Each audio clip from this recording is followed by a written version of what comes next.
हिंदुस्तान में हिंदू और मुसलमान दोनों आज भी जो रवादारी सदियों से है वो सदियों से कायम है और अवामी सतह पर वो आज भी कायम है। आप भरोसा रखिए हिंदुस्तान की जो सेकुलर आबादी है जो आज भी कौमी मसाइल पर इकट्ठा रहती है और ये सोच के इकट्ठा नहीं रहती है कि कौन हिंदू है कौन मुसलमान है। तालिबान ने जब से अफ़गानिस्तान पर कब्ज़ा किया है तब से पूरी दुनिया में एक बहस छिड़ गई है।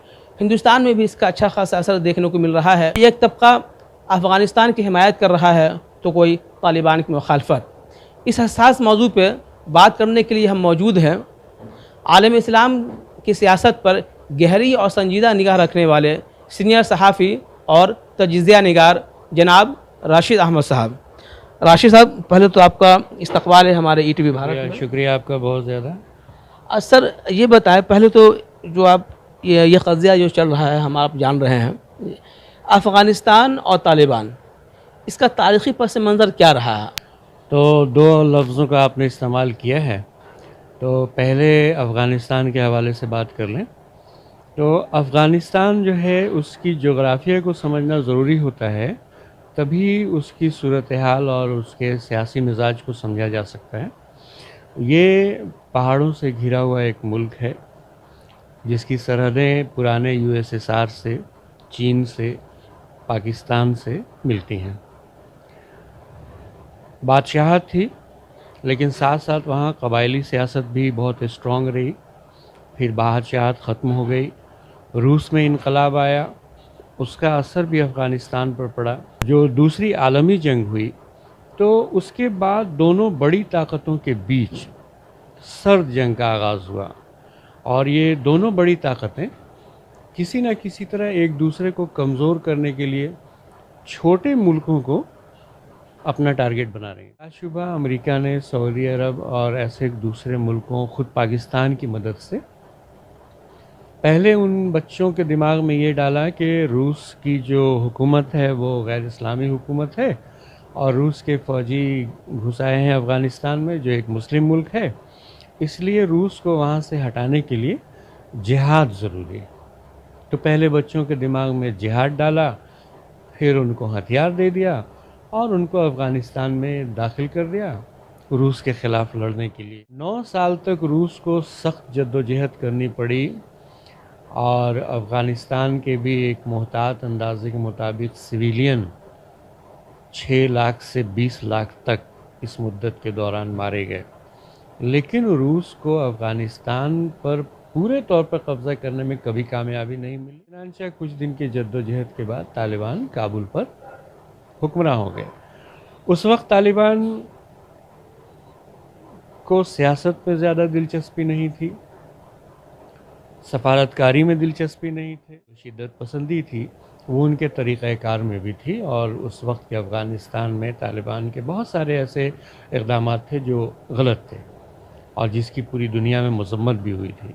लेकिन तालिबान के अफ़गानिस्तान में हाकिम हो जाने के बाद अमरीकी मुफादात को नुकसान पहुंचने लगा और अमेरिका को अंदेशा हुआ कि आने वाले दिनों में उसकी आलमी सियासत मुतासिर होगी। तालिबान के जो 20 साल पहले की जो सियासत थी और अब जो इक़्तिदार में जब काबिज़ हो गए हैं, तो इसको किस नज़रिए से देखते हैं आप? क्या वो 20 साल पहले वाली जहनीत अब भी वो बाकी रहेगी या फिर कुछ और अलग तरीक़े से चलने की कोशिश करेंगे?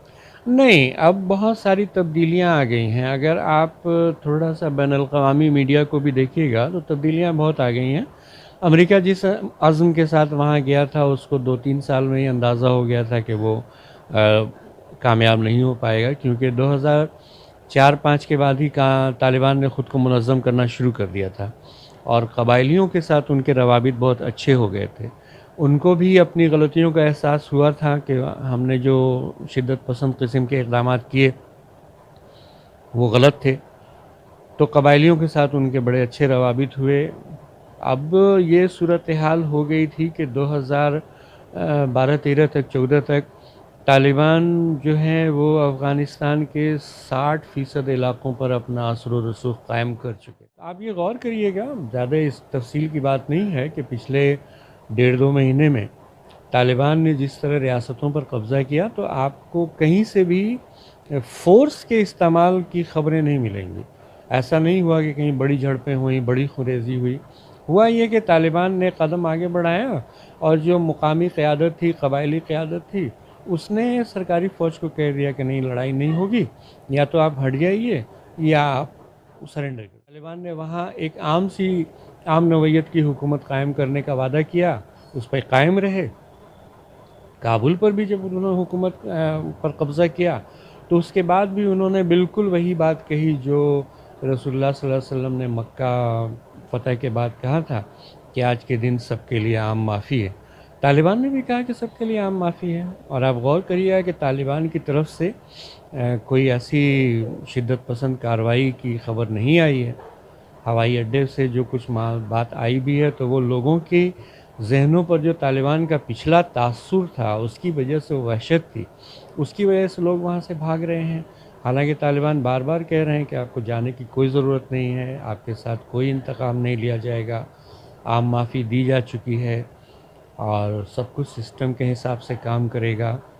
तो मुझको ये लगता है कि तालिबान और आने के बाद तालिबान ने प्रेस कॉन्फ्रेंस में ये कहा भी था कि वो आम हुकूमत कायम करें। ठीक है, वो शरीयत की ही बुनियाद पर होगी, लेकिन ज़बरदस्ती शरीयत थोपी नहीं जाएगी। पिछला दौर को देख के जो लोगों के जहन में एक बात है, और मेरे ख्याल में लोग जो मुखालफत कर रहे हैं वो इसी बिना पे कर रहे हैं। वही कह रहा हूँ कि तालिबान ने एक पुराना तासुर है, लेकिन भाई आप और हम सिविलाइज सोसाइटी में रहते हैं, लोग बदलते हैं, सियासी पार्टियां बदलती हैं, उनके नज़रियात बदलते हैं, तो मौका दिया जाना चाहिए। तालिबान जो अभी आए हैं तो ठीक है, पहले के तालिबान का एक तासुर है, लेकिन अभी के तालिबान अब तक उसको गलत साबित करते आए हैं।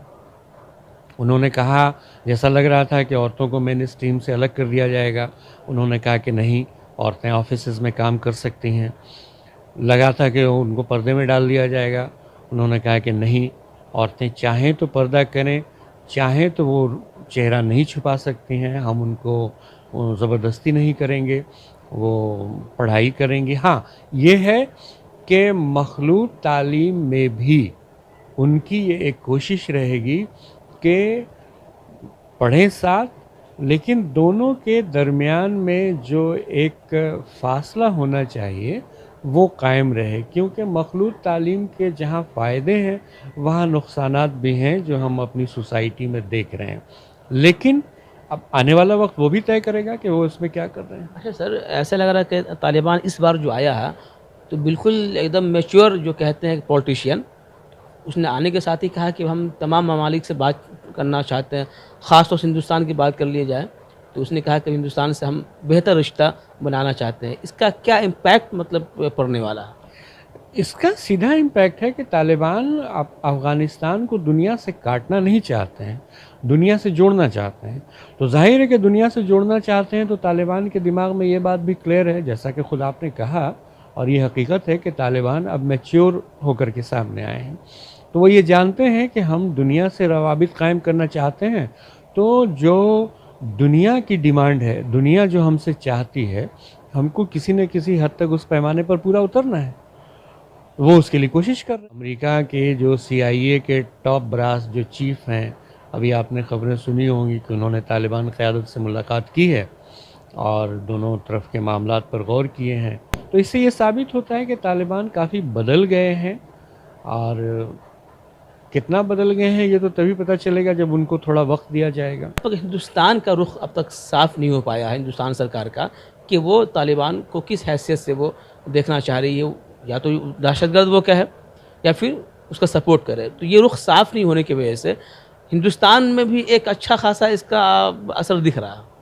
देखिए, दो बात है, एक तो हुकूमत हिंदुस्तान का रवैया बहुत वाज़ेह और बहुत मैच्योर है। आप जो कह रहे हैं कि वाज़ेह नहीं है, हम उसको दूसरे तरह से कह रहे हैं कि बहुत वाज़ेह और बहुत मैच्योर है कि तालिबान का एक रुख हमारे सामने है कि पिछली हुकूमत जब थी तो वो क्या थे।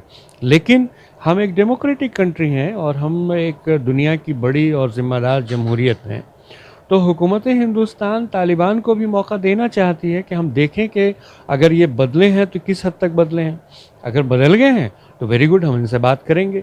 और एक आम हुकूमत के तौर पर, क्योंकि हिंदुस्तान और अफ़गानिस्तान के ताल्लुकात बहुत कदीम हैं, सदियों पुराने हैं, हिंदुस्तान अफ़गानिस्तान की तरक्की के लिए मुसलसल कोशिश करता रहा है, अरबों अरब रुपया उसकी तरक्यात पर हिंदुस्तान ने खर्च किया है।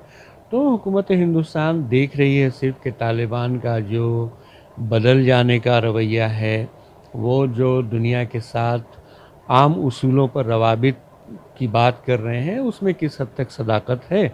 अगर सदाकत है तो हुकूमत हिंदुस्तान बात करेगी। तालिबान और अफ़गानिस्तान के क़ज़िये पे हम देख रहे हैं कि हिंदुस्तान में भी इसका अच्छा खासा असर आवामी तबका पे पड़ा है कि लोग आपस में बिल्कुल वन साइडेड वाला मामला चल रहा है, या तो कोई इतनी शिद्दत पसंदी उसमें आ जा रही है, या तो अच्छा कह रहा है या ख़राब कह रहा है उसको। ये हिंदुस्तान या बल्कि पूरा ये बरसगीर जो है जज्बाती सियासत में चलता रहा है। लोग जज्बाती रहे हैं, अपनी कौम के लिए, मज़हब के लिए, मिल्लत के लिए जज्बाती रहे हैं। मेरा ये वाज़ेह मानना है कि अफ़गानिस्तान एक दूसरा मुल्क है और उस मुल्क में क्या कुछ हो रहा है और वहाँ के सिस्टम में कितनी तब्दीली आ रही है, हमारे लिए वो बहुत ज़्यादा इम्पॉर्टेंट नहीं है। एक मुल्क में चेंज आ रहा है तो जितना उसकी अहमियत होनी चाहिए उतनी अहमियत है। हमारे अपने मुल्क में बहुत सारे मसाइल हैं, अवामी मसाइल हैं, उन पर बात होनी चाहिए और उनके हल की कोशिश होनी चाहिए। दूसरी बात, मैंने जिस फैक्टर का ज़िक्र किया तो उसकी एक कोशिश होती है, चूँकि वो ये चाहता है कि किसी न किसी तरह एक ख़ास वोटर ग्रुप जो है उसको गोलबंद कर लिया जाए। और सियासत में एक उसूल है रिएक्शन की सियासत, तो रिएक्शन की सियासत को अभी हवा दिया जा रहा है और लोगों के सामने एक खौफ का माहौल पैदा करके उनको गोलबंद करके उनसे अपनी हिमायत लेने और उसका सियासी फ़ायदा उठाने की कोशिश की जाती है। उसी का हिस्सा है ये। तो सर, ये गोलबंदी कहीं आने वाले इंतखाब को लेकर तो नहीं है? हाँ, कहीं ना कहीं उसको कोशिश की जाएगी। हम पिछले इंतखाबात में देखते रहे हैं कि ठीक जब इंतखाब आता है तो कोई न कोई सियासी किस्म के मामले को मजहबी रंग दिया जाता है और फिर उसी मजहबी मौजू को सबसे अहम मौजू बना दिया जाता है और फिर उस पर वोटर को गोलबंद करके इंतखाब में उसका फ़ायदा उठाने की कोशिश की जाती है। इस पूरे क़ज़िये को कहीं न कहीं एक मजहबी रंग दे के सिर्फ मुसलमानों से एक तो जोड़ा जा रहा, कि जोड़ने की कोशिश हो रही है। दूसरी बात कि इस मसले पे क्या हिंदुस्तान के मुसलमानों को बोलने की ज़रूरत है, या उनको देखना चाहिए कि जब तक हुकूमत का वाज़ेह कोई बयान नहीं आ जाता ऑफिशियली, तब तक बयानबाजी से बचें? बहुत सारे उलमा कराम के भी बयानात आ रहे हैं। नहीं, देखिए, उलमाए कराम के कुछ बयानात आए हैं या कुछ और लोगों के बयानात आए हैं, तो सियासी बसीरत होना ज़रूरी नहीं है कि किसी के पास हो ही जाए, लेकिन हम लोगों के यहाँ बोलने की आज़ादी है तो कोई भी कुछ बोल लेता है। मजमूई तौर पर एक बात समझ लिए कि हिंदुस्तान में जो मुसलमान रह रहे हैं वो हिंदुस्तान को ही अपना मुल्क समझते हैं और उसी से वफ़ादारी रखते हैं। हिंदुस्तान का जो डेमोक्रेटिक सेटअप है उस पर उनका पूरा यकीन है, यहाँ की जो अदलिया है उस पर पूरा उनका यकीन है, और यहाँ की जो हुकूमतें हैं, यहाँ का जो आइन है, आइन ने जो मुसलमानों को अख्तियारात दिए हैं, जो हुकूक दिए हैं, कहने से हमको कोई गुरेज नहीं कि पूरी दुनिया में ये सेटअप कहीं नहीं। तो मुसलमान यहाँ के हैं और यहीं के बारे में सोचते हैं। मजमूई तौर पर मुसलमान अफ़गानिस्तान के बारे में नहीं बात कर रहा है, लेकिन कुछ लोग जो वोकल हैं वो आगे आ जाते हैं तो लगता है कि मुसलमान सोच रहे हैं, लेकिन मुसलमानों को सोचने की ज़रूरत भी नहीं है। मैंने कह दिया कि भाई वो एक मुल्क है जो मेरा पड़ोसी मुल्क भी नहीं है, वो वर्चुअली हमारा पड़ोसी मुल्क भी नहीं है, पड़ोसी से थोड़ा दूर है वो। तो वहाँ एक सिस्टम है, वहाँ के आवाम है, वहाँ के लोग हैं, वो लोग फैसला करेंगे क्या करना है क्या नहीं करना है। लोग क्या बहस करने वाले हैं, हमको उससे बहस से क्या मिलेगा। हमारे लिए हमारे मुल्क के अंदर जो मसाइल हैं उस पर बहस करना ज़्यादा ज़रूरी है। और आपको एक बात ये भी बता दें कि हिंदुस्तान में हिंदू और मुसलमान दोनों आज भी जो रवादारी सदियों से है वो सदियों से कायम है और अवामी सतह पर वो आज भी कायम है। बस कुछ ऊपर आपको दिखता है जो हिंदू मुस्लिम की सियासत करते हैं, ये हमारी अवामी ज़िंदगी का हिस्सा नहीं है। आप भरोसा रखिए, हिंदुस्तान की जो सेकुलर आबादी है जो आज भी कौमी मसाइल पर इकट्ठा रहती है और ये सोच के इकट्ठा नहीं रहती है कि कौन हिंदू है कौन मुसलमान है। तो ये थे हमारे साथ जनाब राशिद अहमद साहब, जिन्होंने हिंदुस्तान और अफ़गानिस्तान के ताल्लुक़ात पे बड़ी बेबाकी से राय रखी और इनका साफ़ तौर से कहना था कि हिंदुस्तान का जो रुख है वो खामोशी कहीं न कहीं वेट एंड वॉच का है। ETV भारत के लिए पटना से मैं आरिफ इकबाल।